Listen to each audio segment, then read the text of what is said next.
하나님 말씀은 창세기 9장 8절에서 13절까지 말씀입니다.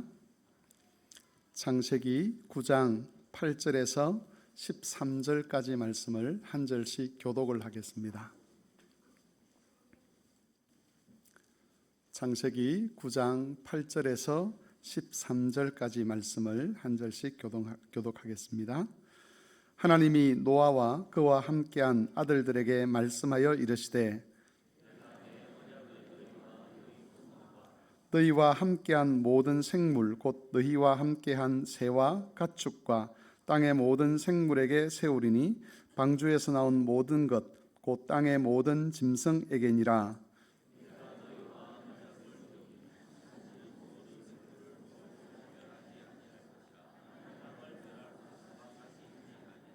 하나님이 이르시되 내가 나와 너희와 및 너희와 함께하는 모든 생물 사이에 대대로 영원히 세우는 언약의 증거는 이것이니라.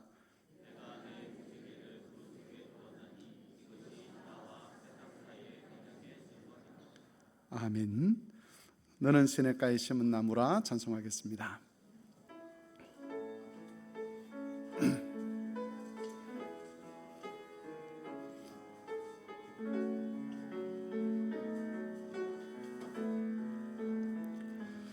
너는 시냇가에 심은 나무라. 하나님의 사랑 안에 믿음 뿌리 내리고 주의 뜻대로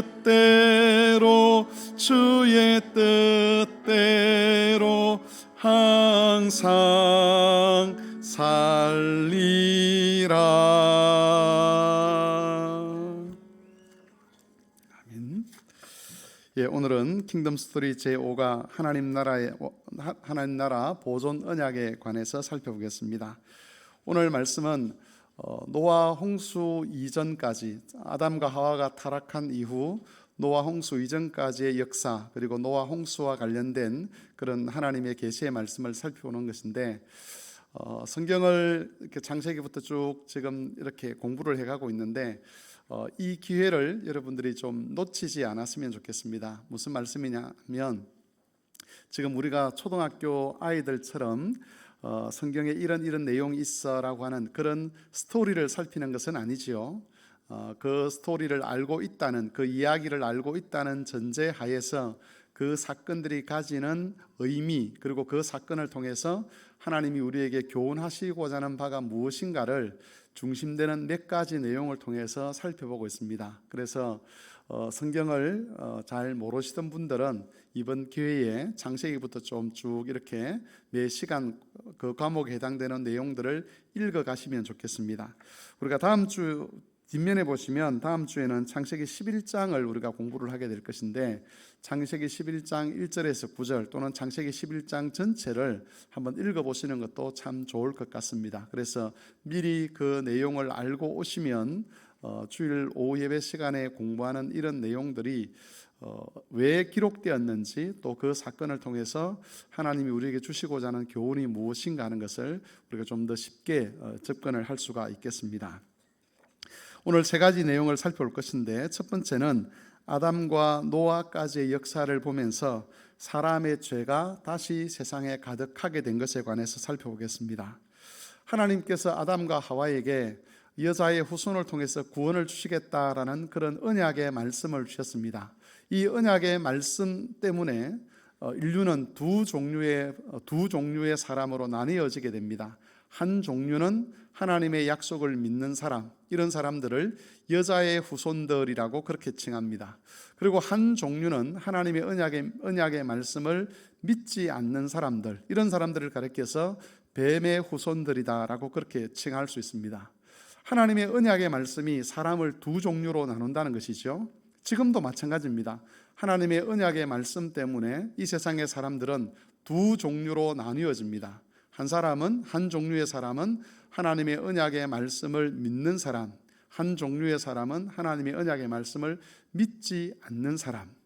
근데 여기서 여러분 믿는다라고 하는 이 표현은 하나님이 눈에 안 보이는데 하나님이 살아계신 것을 믿는다, 이런 의미도 되겠지만, 특별히 이 시대에 이 가인과 아벨과 그리고 그 이후에 노아 홍수 때까지 사람들에게 하나님의 존재라는 것은 인식될 수 있는 그런 분이셨습니다.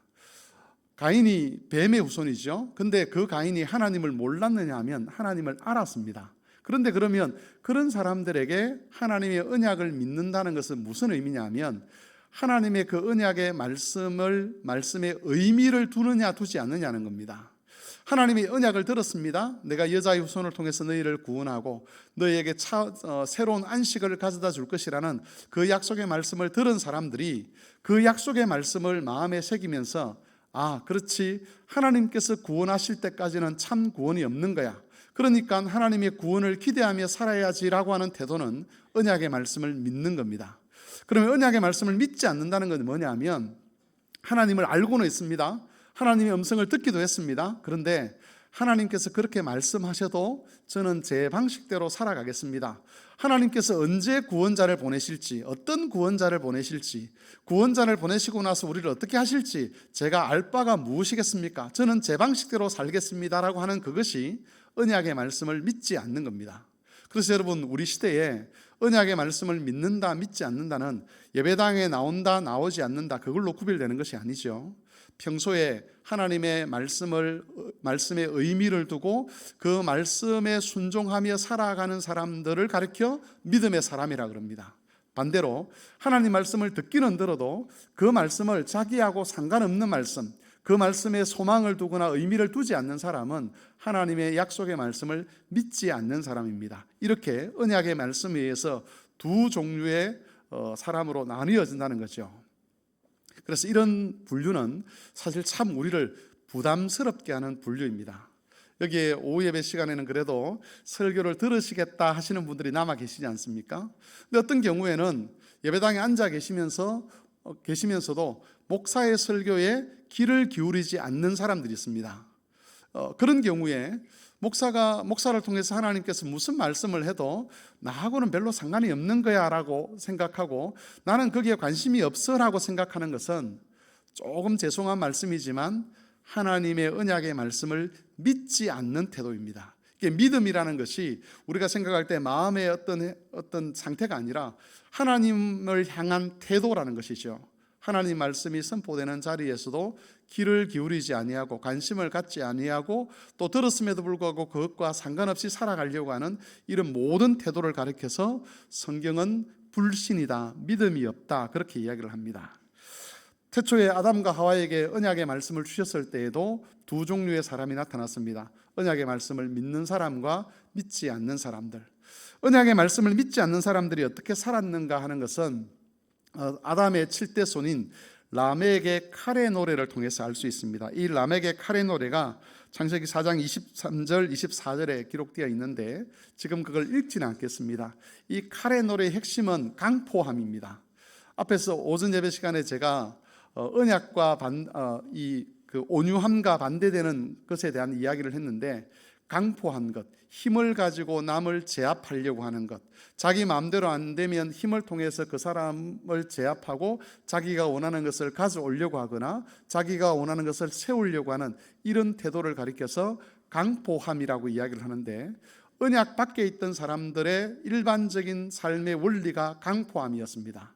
그래서 하나님의 약속을 믿는 대신에 또 하나님의 구원을 기다리는 대신에 자신의 힘과 권력을 의지해서 강포함으로 다른 사람의 것을 빼앗거나 다른 사람의 것을 취하여서 자기 것으로 삼고 그것으로서 안식을 얻으려고 하는 그런 방식으로 살았습니다. 그래서 이 비언약의 사람들, 이 뱀의 후손들이 그런 힘과 권력을 추구하면서 살았기 때문에 이 사람들의 삶은 고대에 번성하는 삶이었습니다.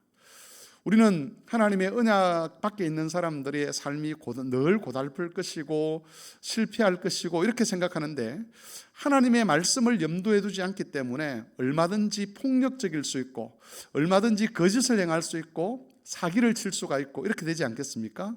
그러면 여러분 한번 생각해 보십시오.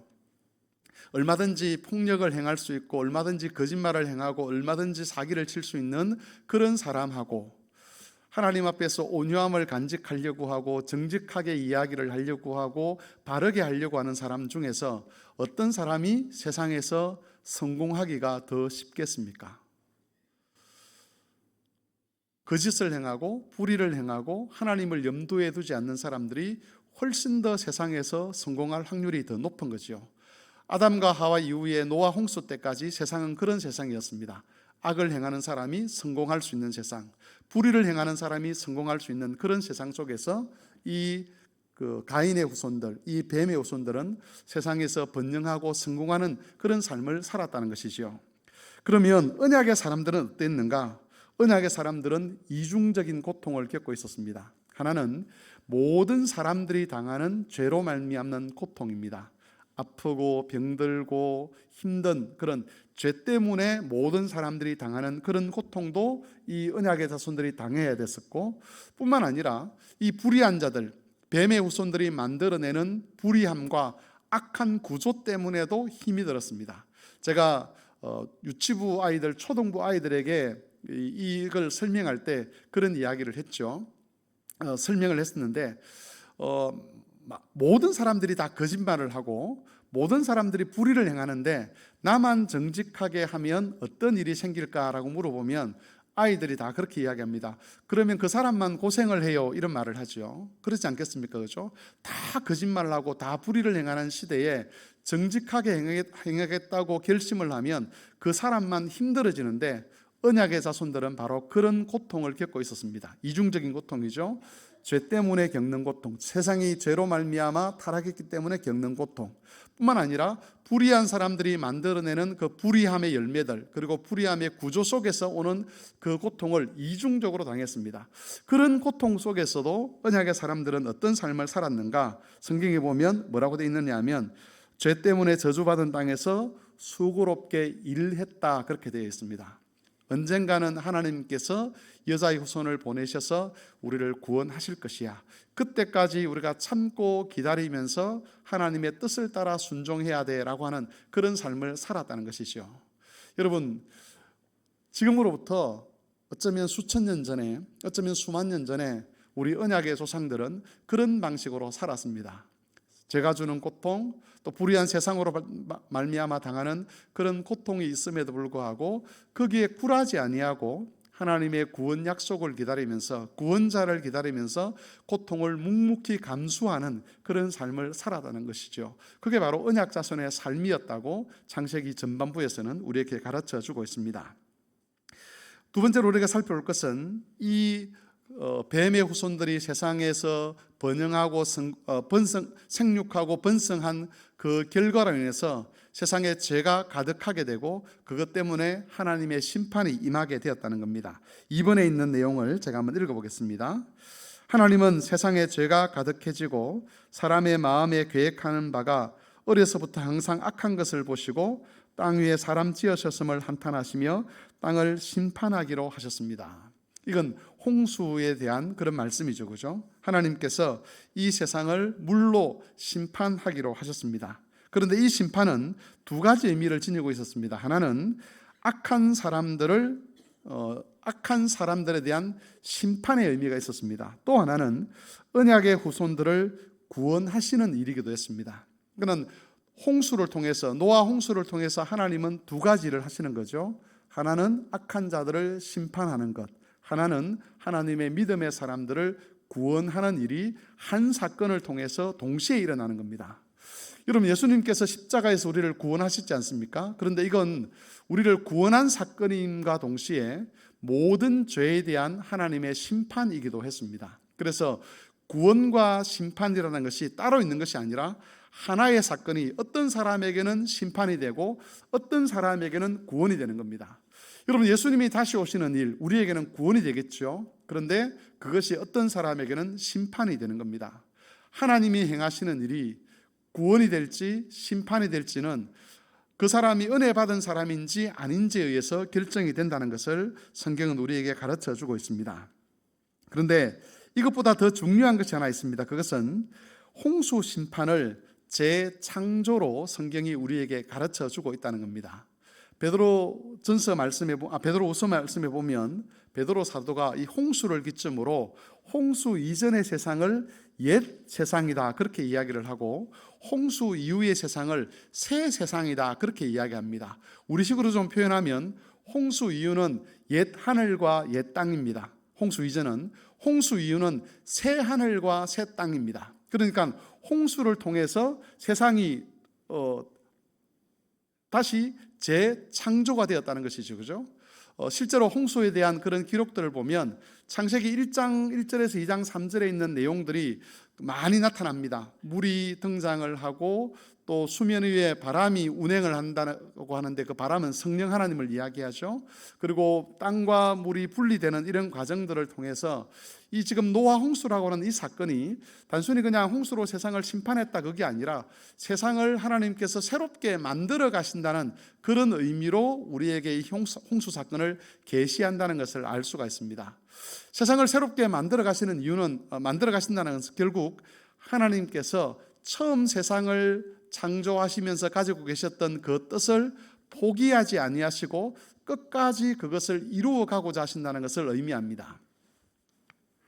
하나님께서 처음 세상을 창조하셨을 때 그 하나님의 창조하신 뜻이 마귀에 의해서, 그리고 아담과 하와의 타락에 의해서 그만 중단되고 말았습니다. 가로막히고 말았죠. 그러면 이제 세상을 새롭게 하는 것, 세상에 하나님 나라를 세우는 것은 불가능한 일이다라고 포기할 수도 있는데, 하나님께서 그렇게 하지 아니하시고 다시 노아 홍수를 통해서 세상을 새롭게 하시고 그 세상 속에서 노아라는 인물을 제2의 아담으로 부르시고 그 노아와 그의 가족들을 통해서 다시 세상에 생육하고 번성하게 해서 하나님의 나라와 하나님의 뜻을 이루어 가려고 하신다는 겁니다. 그래서 노아 홍수 사건을 통해서 우리가 알아야 될 것은 하나님은 절대로 자기의 구원의 뜻을 포기하지 않으신다는 겁니다. 이 세상을 하나님 나라로 만드시려고 하는 그 하나님의 뜻을 하나님은 중단하지 않으십니다. 거기에 마귀가 역사를 하고 사람이 타락을 해서 죄를 짓고 하나님의 뜻을 방해할 것처럼 보여도 절대로 하나님은 자신의 뜻을 포기하지 아니하시고 그걸 끝까지 이루어 가시는 것이죠. 아담에게 주셨던 사명을 노아에게 주셨습니다. 그리고 노아에게 주셨던 그 사명을 다시 예수 그리스도에게 주셨고, 예수 그리스도의 몸된 교회에 그 사명을 하나님께서 맡기셨습니다. 이 세상에 생육하고 번성하여서 우리가 밟는 모든 땅이 하나님의 나라가 될 수 있도록, 이 세상을 성전화시켜 가도록 하나님께서 그 사명을 우리에게 부여하셨다는 겁니다. 그래서 노아 홍수 사건을 통해서 하나님이 물로 세상을 심판하셔서 그것만 기억할 것이 아니라 하나님은 절대로 당신의 구원 사역을 포기하지 아니하시고 노아를 새로운 아담으로 부르시고 그 노아에게 아담에게 맡기셨던 사명을 다시 맡기셨다는 것, 그리고 그 노아가 받은 그 사명이 오늘날 우리에게도 이어져 있다는 것을 우리가 기억해야 합니다. 내가 구원받았으니 다행이야, 내 가족이 구원받았으니 다행이야, 이걸로 끝나는 것이 아니라 나와 나의 가정과 내가 몸담고 살아가는 이 세상이 하나님의 나라가 되도록, 하나님의 법이 지배하는 곳이 되도록, 새 하늘과 새 땅이 되도록 할 그런 사명이 우리에게 있는 것이죠. 그건 오늘 오전에 설교했던 것처럼 세상을 힘으로 이기는 것을 통해서가 아니라 우리가 온유해짐으로 예수 그리스도를 본받음으로써 이 세상 구석구석을 하나님 나라로 변모시켜 가게 되는 것입니다. 마지막 세 번째 내용을 좀 살펴보겠습니다. 하나님 나라의 보존 언약입니다. 여러분, 오늘 우리가 읽었던 이 말씀은 하나님께서 홍수 이후에 노아에게 주셨던 언약의 말씀인데, 이 언약의 말씀의 핵심은 내가 다시는 물로 세상을 심판하지 않겠다는 그런 말씀이었습니다. 오늘 성경 공부하는 것 중에서 제일 중요한 부분이 바로 이 부분입니다. 하나님께서 노아 홍수 이후에 노아와 언약을 맺으시는데 그 언약의 핵심은 내가 다시는 물로 세상을 심판하지 않겠다는 약속이었습니다. 그리고 그 약속의 징표로 하나님이 무엇을 주셨느냐 하면 무지개를 주셨습니다. 지금도 우리나라에도 그렇고 세계 방방곡곡에 비가 오고 난 뒤에 무지개가 뜨는 장면들을 우리가 볼 수 있는데, 그 무지개가 뜰 때마다 우리가 기억해야 될 것이 있다는 거죠. 그게 뭐냐 하면 하나님께서 주신 노아 언약입니다. 내가 다시는 물로 세상을 심판하지 않겠다는 그 하나님의 언약을 우리가 기억해야 되는 겁니다. 그래서 여러분, 무지개라고 하는 것은 그냥 아름다운 하나의 자연 현상이 아니라 하나님의 뜻, 하나님의 언약을 계시하는 성례전적 의미를 지닌 현상입니다. 성례전적인 징표가 되는 것이죠. 그 무지개를 통해서 하나님이 자신의 언약을 사람들에게 계시를 해주고 있는 겁니다. 하나님은 다시 물로 세상을 심판하지 않을 것이다. 이걸 가리켜서 보존 언약이다, 그렇게 이야기를 합니다. 그래서 이 이야기는 여러분이 기억을 해두셨으면 좋겠습니다. 하나님이 노아 홍수 이후에 노아와 맺은 언약의 이름을 보존 언약이라 그런다 그러고, 그리고 그 보존 언약의 내용은 다시는 물로 세상을 심판하지 않는다는 말씀이죠.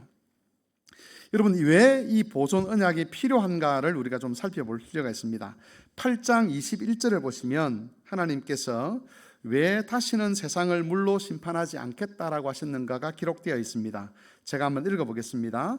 여호와께서 그 향기를 받으시고 그 중심에 이르시되 내가 다시는 사람으로 말미암아 땅을 저주하지 아니하리니 이는 사람의 마음이 계획하는 바가 어려서부터 항상 악함이라. 내가 전에 행한 것 같이 모든 생물을 다시 멸하지 아니하리라.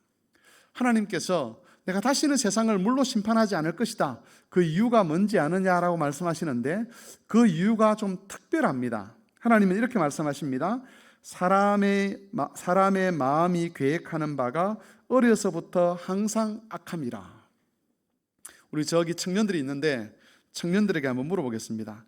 세상 사람들이 어려서부터 마음이 악하면 심판을 해야 됩니까? 아니면 안 해야 됩니까? 1번 심판을 해야 된다, 2번 안 해도 된다. 모르겠나요? 대표로 회장이 대답할래요? 세상에 사람이 어려서부터 생각하는 바가 늘 악하면 죄가 많다는 거 아니겠습니까? 죄가 많으면 심판을 해야 돼요, 안 해야 돼요? 해야 되죠, 당연히. 그런데 하나님은 지금 뭐라고 말씀하시느냐면 사람이 늘 죄를 짓기 때문에 내가 심판하지 않겠다라고 한다는 거예요. 이게 지금 보존 언약의 핵심입니다. 왜 하나님께 세상을, 노아와 언약을 맺으시면서 세상을 물로 심판하지 않겠다라고 하느냐 하면 사람이 늘 악하기 때문에, 사람의 죄가 너무 많기 때문에. 여러분, 이것은 결국 이런 뜻이죠. 만일 사람의 악함을 따라 심판을 해버린다 그러면 하나님의 구원 역사가 완성되기 전에 세상은 물로 심판을 당하고 모든 사람도 다 심판을 당하게 된다는 겁니다. 세상이 멸망할 수밖에 없다는 것이죠. 사람의 생각하는 바가 어려서부터 늘 악하기 때문에 그냥 그대로 놔두면 온 세상이 하나님의 심판에 놓일 수밖에 없기 때문에 하나님께서 언약을 맺으셔서 그 세상이 심판받지 않도록 하시겠다는 그 약속을 하시는 거죠. 언제까지? 예수 그리스도께서 오셔서 구원을 완성하실 때까지 이 세상을 지켜가시겠다는 그런 약속이 바로 노아 언약의 핵심이라고 할 수가 있는 겁니다. 이 노아 언약이 어떻게 세상에 영향을 미치는가 하는 것이 그 다음에 창세기 11장에 기록되어 있습니다.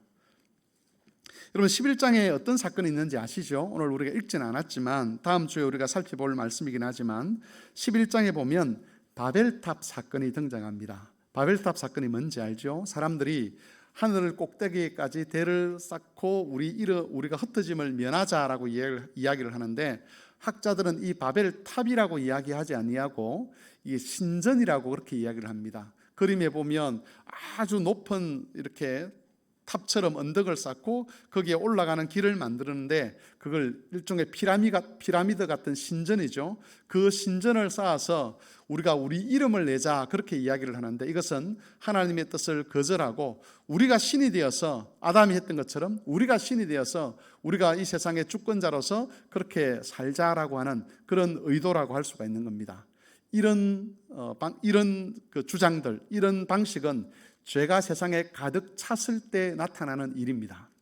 그러면 원래대로 가면 세상에 죄가 이렇게 가득 차면은 뭐가 와야 되죠? 뭐가 임해야 되죠? 하나님의 심판이 임해야 합니다. 노아 홍수 때처럼 심판이 임해야 되는데 하나님께서 노아와 또 모든 생물과 약속을 하셨습니다. 내가 다시는 세상을 물로 심판하지 않겠다. 그 물로 심판하지 않기 위해서 하나님이 하신 일이 뭐냐 하면 하나님께서 땅에 내려오셔서 사람들의 언어를 혼잡하게 하는 거죠. 스스로 통일된 것을 이루어서 다 함께 죄를 관영시키고 죄가 커져서 하나님을 대적하는 것을 막고 이 세상이 죄로 뒤덮이는 것을 막기 위해서 하나님께서 내려오셔서 각 사람들의 언어를 다르게 했습니다. 그 결과 사람들이 통일된 힘을 갖지 못하고 나라와 민족으로 흩어졌습니다. 국가가 세워지게 된 거죠. 조그만 국가부터 큰 국가까지 통일되지 않는 국가가 세워지고 그 국가 속에 권력을 두어서 그렇게 그 세상이 움직여지도록 했는데, 이렇게 하신 이유는 뭐냐 하면 사람이 한 마음이 되어서 하나님을 대적하고 죄를 관영화시키지 못하도록 하나님이 하신 겁니다. 그래서 여러분, 우리가 지금 대한민국이라는 국가에 살고 있고 우리 이웃에 보면 일본이라는 국가가 있고 또 중국이라는 국가가 있고 북한이라는 국가가 있고 러시아라는 국가가 있고 그 주변에 전 세계적으로 160개국 되는 국가가 있습니다. 어떤 경우에는 이 국가가 망하기도 하고 어떤 경우에는 두 국가가 다시 통합되기도 하고 하는 이런 역사들이 흘러오는데, 하나님께서 이런 국가들을 두신 이유가 뭐냐? 바로 이 보존 언약 때문에 그렇습니다. 세상을 지키시겠다고 하는 보존 언약, 악이 온 세상을 뒤엎는 것을 막아내겠다고 하시는 그 의도를 따라서 하나님이 국가를 주신 것이요, 통일되지 않는 국가, 전 세계가 하나의 힘으로 악을 팽창시키지 못하도록 각각의 권력을 독립시켜 놓은 겁니다. 그래서 여러분, 국가의 임무는 뭐냐? 국가의 임무는 구원하는 일이 아닙니다. 하나님께서 국가를 세우신 것은 악이 팽창하지 못하도록 하는 거죠. 이 세상에 악이 가득해지지 못하도록 하기 위해서 각각의 독립된 국가들을 두어서 그 국가들을 통해서 악을 억누르게 하시는 겁니다. 그래서 여러분, 우리나라에도 정부 우리나라를 지배하는 뭐가 있죠? 법이 있죠, 그죠? 그 법에 따라서 이 사람들의 악이 튀어나오지 못하도록 최소한으로 하나님께서 막아내게 하신 겁니다. 그래서 국가의 역할과 교회의 역할은 다릅니다. 여러분, 국가를 향해서 교회가 하는 역할을 하라고 요구할 수 없는 거죠. 국가를 향해서 정결하라고 그렇게 이야기를 해서는 안 된다는 겁니다. 국가는 정결한 곳이 아닙니다. 국가는 신성한 곳이 아닙니다. 하나님께서 국가의 위정자들을 하나님의 일꾼으로 세우셨지만 국가는 죄를 최소한으로 억제하는 역할을 하는 것이지, 거기에 죄를 해결하거나 구원을 하는 일은 하나님께서 국가에 맡기신 일이 아니라는 겁니다. 로마서 13장에 보면 바울 사도께서 나라의 위정자들을 위해서 기도하라라고 그렇게 되어 있습니다. 위정자들을 위해서 기도해야 될 이유는 뭐냐 하면 그 위정자 한 사람 한 사람이 중요하다, 그런 의미도 되겠지만 그 위정자가 세워지도록 하고 있는 그 국가의 시스템이 죄를 억제하여서 사회가 안정될 수 있도록, 그리고 그 사회 속에서 교회가 믿음의 생활을 잘 할 수 있도록, 그런 의미에서 국가를 위해서 기도하라고 하는 것이죠. 그래서 여러분, 우리의 소망은 대한민국의 번영에 있지 않습니다. 우리가 대한민국이 번영한다고 해서 물론 우리의 삶이 조금 더 나아질 수는 있겠지만 그게 우리의 구원이 되지 못하고 궁극적인 소망이 되지 못한다는 것이지요. 세상 나라가 어찌 되든지 간에 하나님의 구원 역사는 교회를 통해서 일어나는 것이고 하나님 나라는 교회를 통해서 완성이 되는 겁니다. 그래서 우리는 국가의 한계를 분명히 알고 있어야 되고 국가의 사명을 분명히 알고 있어야 되는 것이죠. 국가는 보존 언약을 위해서 하나님이 주신 임시적인 기구입니다. 이 국가는 우리나라 역사도 우리가 알고 있지만 이전에 고조선부터 시작해가지고 삼국이 있었고, 그죠? 또 그 이후에 통일신라가 있었고, 또 그 이후에 조선이라는 나라가 있었고, 지금은 대한민국이라는 나라로 이렇게 존재를 하지만 이후에는 또 어떤 형태의 방식으로 주님 오실 때까지 이 국가가 유지될지는 우리가 아무도 알지 못하는 것이죠. 어쨌든 이 국가의 역할은 죄를 억제하는 것을 통해서 예수 그리스도의 구원 사역이 완성될 때까지 이 세상에 악이 넘쳐나지 않도록 막는 역할을 하는 것입니다. 그런 것을 알고 우리는 국가를 위해서 기도해야 되는 것이고 위정자들을 위해서 기도해야 되는 것이죠. 국가는 보존 언약을 위해서 존재하는 하나님의 임시적인 기구라는 것을 기억하시고, 우리의 소망은 교회에 있음을, 하나님 나라의 완성에 있음을 우리가 늘 잊지 말아야 할 것입니다. 말씀을 정리하겠습니다. 오늘은 노아 홍수와 또 그 홍수 이후에 하나님 주신 보존 언약에 관해서 우리가 살펴보았는데, 하나님의 뜻은 분명합니다. 하나님은 예수 그리스도, 여자의 후손이신 예수 그리스도를 통해서 세상을 구원하시고 이 세상을 하나님 나라로 완성하기를 원하십니다.